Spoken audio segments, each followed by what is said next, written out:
Welcome to this week's virtual Drasha. This week I have the incredible privilege of Parshas Tzav. And whereas the bulk of the Parsha is really involved in sacrificial law, the halachos of karbanos, rituals and rites, the end of the Parsha transitions to the inauguration. Really like the setting aside and the consecration and then ultimate inauguration of Aaron and his sons as the Kohanim, as the people who would ultimately run the Mishkan. And of course, this really comes to a head in next week's Parsha. Excuse me, next week's Parsha begins by Yom HaShmini. It was on the 8th day. The 8th day is when the baton of what we'll call it Mishkan leadership was handed from Moshe to Aaron and his sons. And so one of the last psukim in this week's Parsha, the Torah says as follows. This is in Parak Ches, Pasuk Lamed Hey, chapter 8, verse 35. Upesach Oel Moed Teshvu Yomam Valayla Shivas Yomim. At the entranceway of the Mishkan, the entranceway of the Oel Moed, they shall sit, they as being Aaron and his sons, day and night for 7 days. Ushmartim es mishmeres Hashem v'lo samuso. And literally again, they shall guard the holy place of HaKadosh Baruch Hu, or the holy responsibility of HaKadosh Baruch Hu, and they will not die. Okay, a pretty straightforward idea. So for 7 days, which were the days of training, the days of inauguration, Torah Kedosha tells us, Aaron and his sons, you got to stay by the Mishkan. Day and night for 7 days, you got to have to be by the Mishkan. And the Chassam Sofer, has such a beautiful insight. He says that within this phrase, within this pasuk, is such a profound life lesson as well. And Chassam Sofer says as follows. He says, Shivas Yomim, 7 days, Elu Shivim Shnos Chaim. This refers to the 70 years of life. Quoting the concept of David HaMelech writes in Tehillim, that a lifespan is 70 years. That's how long a person lives. If a person has gvura, a lot of life strength, a lot of life mazel, 80 years. But 70 years represents the basic unit of life, the basic unit of existence. So Shivas Yamim, 7 days, is a metaphorical allusion to 7 decades, 70 years. Oel Moed, what the Oel Moed means the Mishkan. What is the Mishkan a metaphorical allusion to? Zeha Olam Haba. That refers to the world to come. So what is the pasuk? What life lesson is the pasuk coming to teach us? Im kol shivim shnos chayav, yashav adam bepesach hatraklin tamid, hainu kemi shemuchan lemisa v'latzei prozo traklin. So the Chassam Sofer says like this: the pasuk is teaching us an incredible mission of life. What's the goal of life? Sit by the entranceway of the Oel Moed. Sit by the entranceway of Olam Haba all 70 years of your life. Now, what does that mean to sit by the entranceway of Olam Haba, of the world to come, the Mishkan, all 70 years of your life? Chassam Sofer says it means a person should be in a constant state of preparedness to leave this world. Now, let's analyze this for just a bit. One of the beautiful parts about Yiddishkeit is that we are a life-affirming religion. At the end of the day, as much as we believe in an afterlife, we believe in Olam Haba, we believe in a world to come, we're not in a rush to get there, because we believe that man's greatest accomplishments are not in the world to come. That's where man reaps the benefit of a life well lived. Man's greatest accomplishments are only in this world. But yet we believe in an Olam Haba. And we believe that the most traumatic part of death is not the loss of life, because we believe in a world to come. The most traumatic part of death is the knowledge that sometimes I leave here with unfinished business. There's sometimes there are things I had to fix, some things I had to accomplish, things I had to improve, things I had to change. And maybe Chas v'Shalom, I leave this world before I had a chance to do those things. That's the scary part of death. The cessation of life, I believe in a world to come. But the knowledge or the fear that maybe I leave this world before I finish up everything I have to do, before I fix everything that's broken, that's what keeps me up at night. That's what bothers me. That's what's scary. And the Chassam Sofer says that HaKadosh Baruch Hu acknowledges this and therefore gives us a tremendous piece of advice. What should you do? How should you live? Live at the entranceway of the Oel Moed. Live at the entranceway of the world to come all 70 years of your life. Meaning, be prepared to leave this world at any given moment. The Chassam Sofer is teaching us such a profound lesson, which is, all of us have things in life which are broken. Maybe I have broken relationships with other people, fractured relationship with HaKadosh Baruch Hu, or maybe I'm not even in sync with myself. There are things about my personality that I have to change.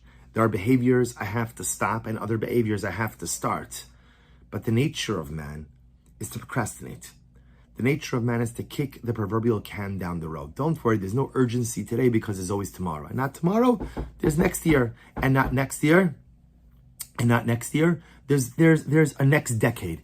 There's plenty of time to be able to accomplish the things that I need to accomplish. It doesn't have to get done now. And the Chassam Sofer says something truly beautiful. The Chassam Sofer says, don't live that way. Whatever needs to get fixed, fix it now. Whatever needs to be prepared, prepare it now. Repair it now. Whatever has to be mended, mend it now. Why procrastinate? We do not know how much time we have in this world. And so if a person lives life at the entryway to Olam Haba, at the entryway to the Mishkan, to the Olam Moed, if a person lives life recognizing, yeah, I could leave here at any moment, so let me have myself in a personalistic state of preparedness. Let me have my life in order. The Chassam Sofer quotes the Gemara that says, Shuv yom echa lifnei misasecha, repent one day before you die. In other words, make sure that the day before you die, you have everything in order. You'll say, I don't know the day that I'm going to die. And the Gemara says, exactly. Because I don't know when I'm going to leave this world, that's exactly why I have to remain in a constant state of preparedness. That's exactly why I have to have my stuff in order at all times. What a profound and overwhelming lesson.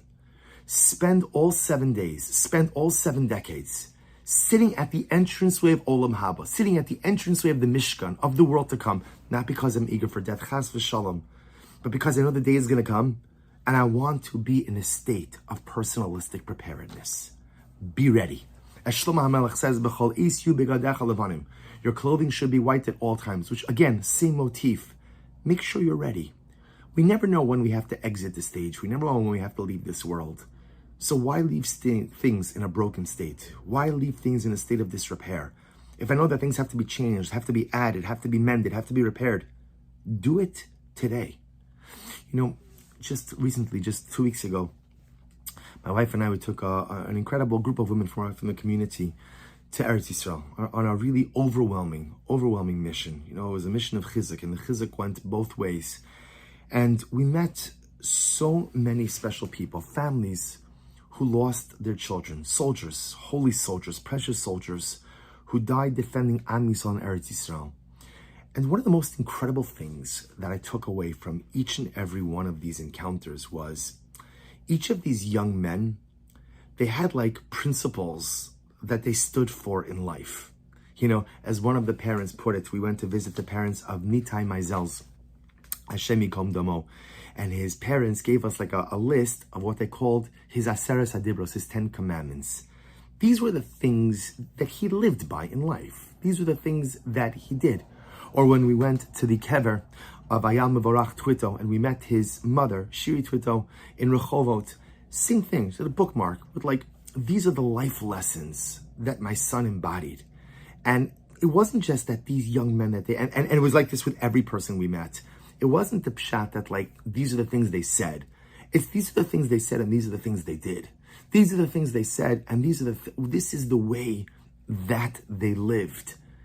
And it was so overwhelmingly dramatic. So I thought to myself, I'm sitting there and I'm listening to these parents who have lost the world, who have lost a beloved child, thinking to myself, how incredible is it that these young men in their 20s, how is it that it almost feels they were ready to go? Like, they didn't leave anything unfinished. They had their Aseres Hadibros, they had their life principles, and they lived by them. And you could see even from the way the parents were talking that there was like a sense of shleimus, a sense of completion in the short lives that these boys lived. And it was very humbling. Because the truth is, if I were to leave the world today, chas v'shalom, I know that there's so much that's still broken. There's so much that's still unfinished. There's so much that still needs to get done. I know it. And the scary part about it for me is, I just don't know if I have a plan to get it all done today. And meanwhile, again, the Chassam Sofer, and Nitai Meisel's, and Ayal Twito, and so on, I'll speak about more of the boys in Meretz Hashem in coming weeks as well. It's like they whisper in our ear, get it done. Get it done. You never know what life brings your way. And I don't mean this chasam in a fatalistic way or in a depressing way. But the truth is, death is very much a part of life. It's a fixture. It's a reality. We know it's coming. It's just, halabai, we just hope it's not coming for a while. But Chassam Sofer says, you know that it's coming. So be ready. And what does it mean to be ready? What does it mean to be ready? All being ready means, if there's something broken, don't wait to fix it. If there's something that needs to get done, don't wait to do it. If there's something that needs to change, don't wait to change it. That's shuv yom echad lifnei misasecha. Do tshuva one day before you die. B'chaleis begadecha levanim. Let your clothing be white, be pure, be pristine at all times. Or to phrase it in the positive, mitzvah habali adecha al tach misa. An opportunity comes your way, don't let it go. What does all of that mean? What that means is I just want to know that whenever I have to leave this world, I'm leaving myself, my life behind in a state of completion. I've done what I needed to do. I fixed what I needed to fix. I corrected what I needed to correct. I did what I needed to do, and I stopped doing the stuff that I shouldn't stop doing. Live life by the entranceway of the Olam Moed. Live life by the entranceway of Olam Haba for 7 days, for 70 years, for an entire lifetime. Live life in a state of preparedness. Chavra, imagine if we actually lived this way. I'm sure some of you do, I don't yet. But imagine if we actually lived this way. Imagine if before I went to sleep at night, I thought to myself, okay, what are all the things that when I started the day were broken? And Baruch Hashem, what did I repair? What relationships were I able to mend? You can't mend every relationship, but the ones that I can, right? What's broken inside of me that I addressed? What's broken in my relationship with Baruch Hu that I addressed? And to know that by the time the day is over, I've done what I can in order to fix it. Now, of course, some problems take longer to fix. But as long as I'm actively involved in the process of fixing, of mending, of restoring, of repairing, then that is a life of preparedness. We should all be Zochem Yirtzeh Hashem to have 120 years in this world. But of course, we never know how much we have. We should be Zochem Yirtzeh Hashem that each day of our beautiful lives in this world, each day which is a true gift from HaKadosh Baruch Hu, should always be lived Pesach Olam Moed. Should be lived at the entranceway of the Mishkan, at the entranceway of Kedusha, at the entranceway of Olam Haba. Wishing everyone a good Erev Shabbos and a beautiful Shabbos Kodesh.